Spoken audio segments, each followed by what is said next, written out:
Good. Let's talk about UFOs. Can you explain to me how our governments came into possession of UFO material to the point that they could start their own projects?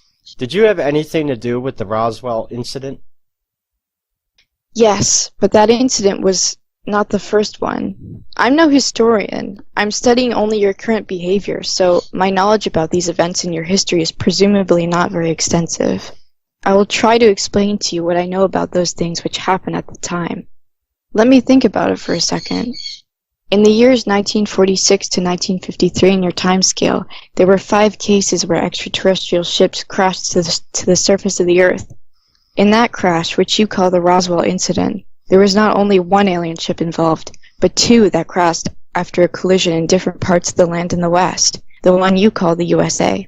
These were indeed not the first crashes, but by that time the second and the third. Another ship had crashed in 1946, but it was destroyed beyond usability. One thing first before the explanation. It certainly sounds ridiculous to you that such highly developed extraterrestrial ships would simply crash, and that a relatively large number did so in a relatively short amount of time. The explanation for that is likewise more strange, but it's correct. It does not lie in the ship's drive itself, but rather in the direction of the field to your planet. The species that we're discussing, and it was always in this time period that this species used disc-shaped craft, used a propulsion system which ran according to the normal principle of fusion, to be sure, but one that at the time employed one more than unconventional method for field alignment. This method had various advantages but also disadvantages. The repelling field must of course lie in the absolute correct angle to the surface of the Earth. This species used an alignment technology in their ships, with which the field locked into place all points of the Earth's magnetic field.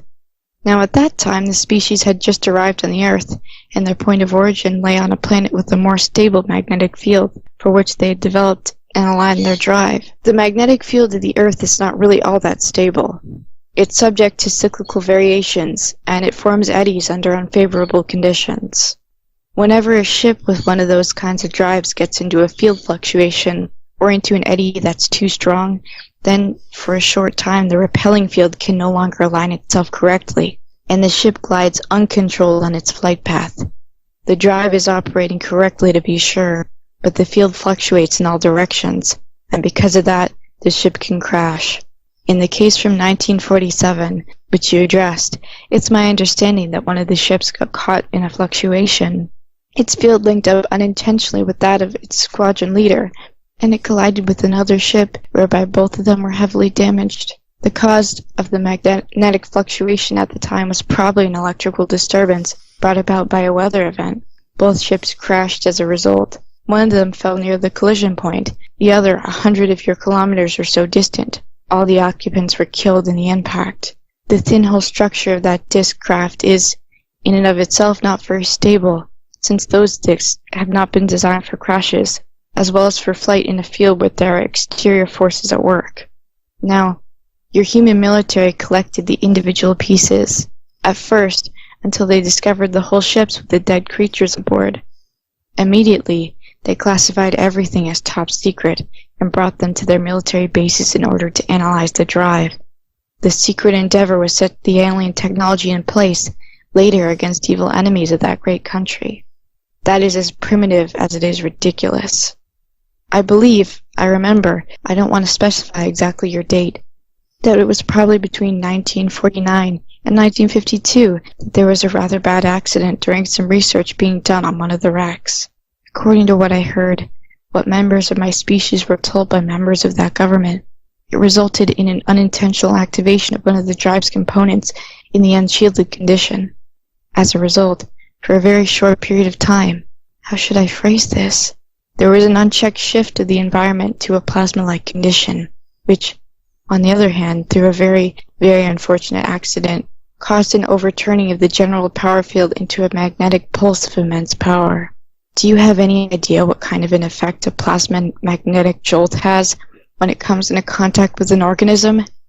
No, how should you know that? Of course you don't. Disturbance in the structure of the field and bioelectric feedback.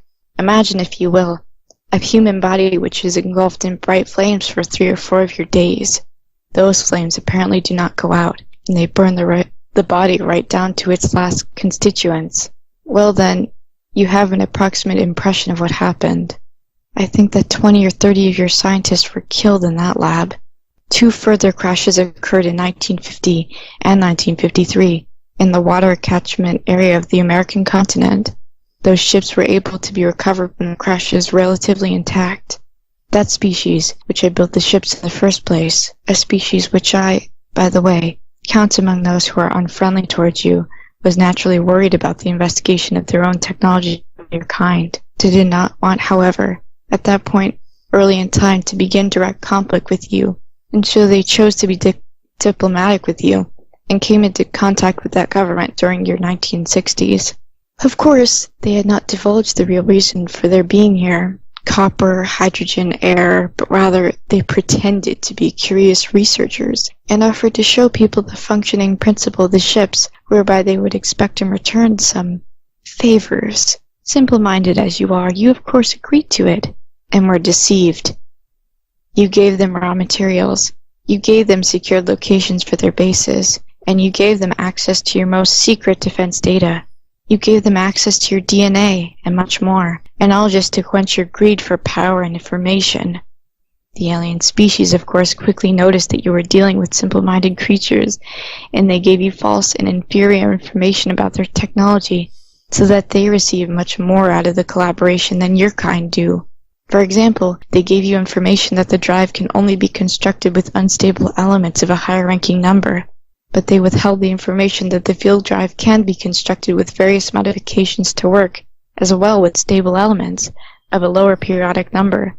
And generally that's the way it's done. Through these half-truths, they made you dependent on the synthesizing of high elements, and thereby renewed by their own technology. Their clues to the construction of your UFOs were laid out in such a way that the solution to old problems caused new problems to arise simultaneously. They never told you the complete truth, but always built in again and again clever lies, which later led to technical problems and to your dependence on them. In the last years of your 1970s and your early 1980s, it finally came down to various events between the alien species and that government. I don't want to go into detail here since there's much that even I am not exactly sure of. The whole thing lay in the context with some new, or better said, the old technical problems with your own self-constructed ships, whose camouflage and drive partially failed to function in test flights in the open. Because of that, the function of secrecy was threatened. Your military and your politicians slowly, very slowly, came to the conclusion after more than 20 years of this that they had been deceived by that alien species.